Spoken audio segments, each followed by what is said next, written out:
Hello, all you crypto aficionados, and we got some news for you. The Bitboy charges are actually finally revealed what he's actually charged with. So, he's basically being charged with a loitering and simple assault charge. Now, let's actually go into this. It's a little bit more than that. We know that he was loitering around the neighborhood. Some of you guys are going to say he was in a public space, but Georgia has specific rules for that. He has been released on bail of amount of $2,600 along with $40 in fees. So he was arrested in Georgia. And loitering or prowling, which is what he was charged with, generally refers to when a person is in a place at a time or in a manner not usual for law-abiding officials.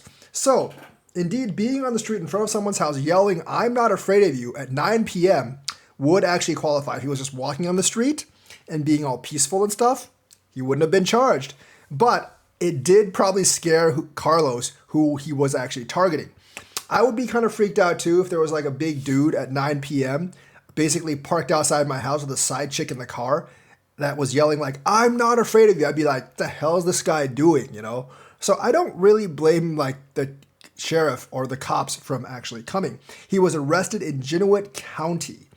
And the thing is like, it really warranted, seems like a justifiable and reasonable alarm or immediate concern for the safety of person or property in the vicinity. In this case, Carlos. Because like I said, a random big dude going out there and yelling at night like, "I'm not afraid of you." If I were that dude, I would probably call the police and say, "Hey, there's this random dude out here saying he's not afraid of me. I don't really know what he's actually doing." The consequences aren't really like that severe. The prowling and loitering misdemeanor includes a fine of up to $1,000 or jail time of up to 1 year or both. It added. My guess is just going to be a fine and maybe a couple days in jail. I would actually guess that Bitboy is probably just going to get like community service time or maybe house arrest. I don't think he's actually going to jail for this one. And the simple assault is kind of weird in Georgia. It could actually involve an attempt to commit a violent injury to the person, which is not Bitboy because he didn't actually, I don't think he actually assaulted Carlos, or commit an act which places another in reasonable apprehension of immediately receiving a violent injury. This one I could see. The gun was actually in his car, so he wasn't shooting. But being outside, directly outside my house in your car yelling, "I'm not afraid of you," in kind of like a threatening way, I could see why a person in a house at night would actually be afraid of that. And I think most of you can see that too. I wouldn't want a person outside my house randomly yelling at the top of his lungs, "I'm not afraid of you" at night. If someone actually did that to me, I would indeed call the police. And I would want him, hey, get him off get him off that street because I don't want him to be crazy. We know that Bitboy's kind of crazy because he's all drugged up and stuff. And I don't want him to do something stupid, which he's very, very capable of actually doing. So the conviction for simple assault in Georgia is treated as a misdemeanor, though there can be certain situations where this is escalated, said the law firm. So my guess is the simple assault is probably not going to be found guilty, but the loitering and prowling can definitely, I think he will actually be found guilty. And I do think he's probably going to get a decent fine, maybe a couple $100 and maybe a couple of months of community service or a couple of months of house arrest. So I don't actually think he's going to be arrested and put in the slammer. I know some of you want him to be. I really don't. I don't really have anything against Ben. He didn't really scam me or anything. I didn't really ever buy any of his coins. But the thing is I do think he's going to be in some house arrest, which actually might do him some good. I also think he needs to spend some money and get some mental help because I do not think Bitboy is mentally stable. But if you were if you were wondering what charges he actually was actually brought up against him, those are the charges brought up against Ben. We might have another criminal in our case, Justin Sun. He might actually want to be the next SBF. How, you ask? Well, Huobi seems to have a $2.4 billion hole in their finances. Very, very interesting.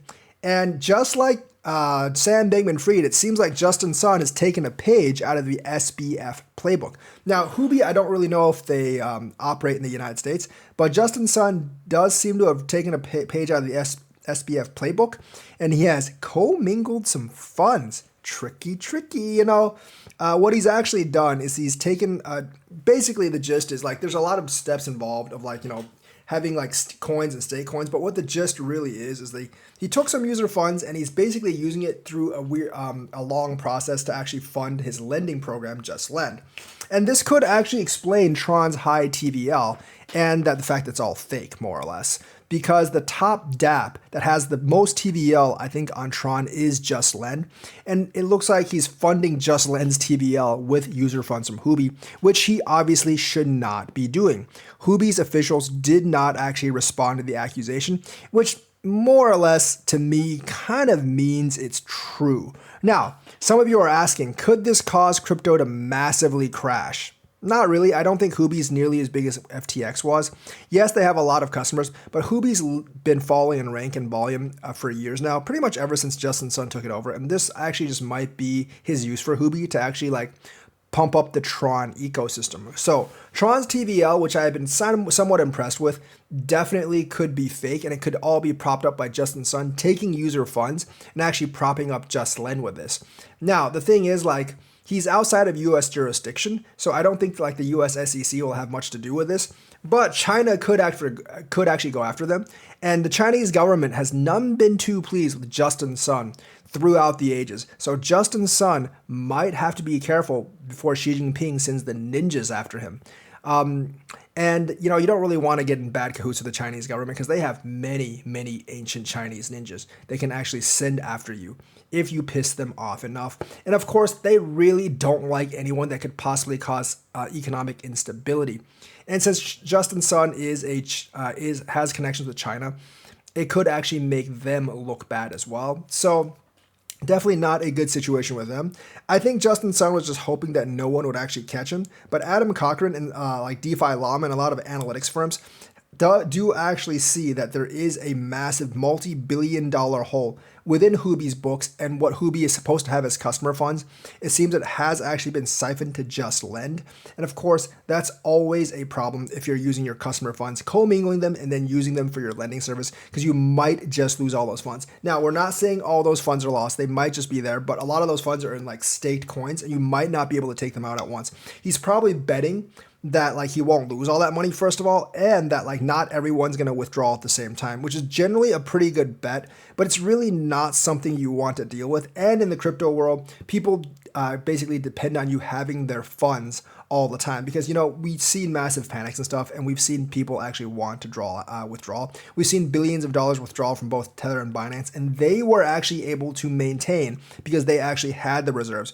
Whereas Huobi, I'm not really sure if they'll actually be battle tested, and if people decide to battle test them, they might actually fall apart. And this is the stuff that gets Gary Gensler and co. like ammo against the crypto space. So not very happy with that.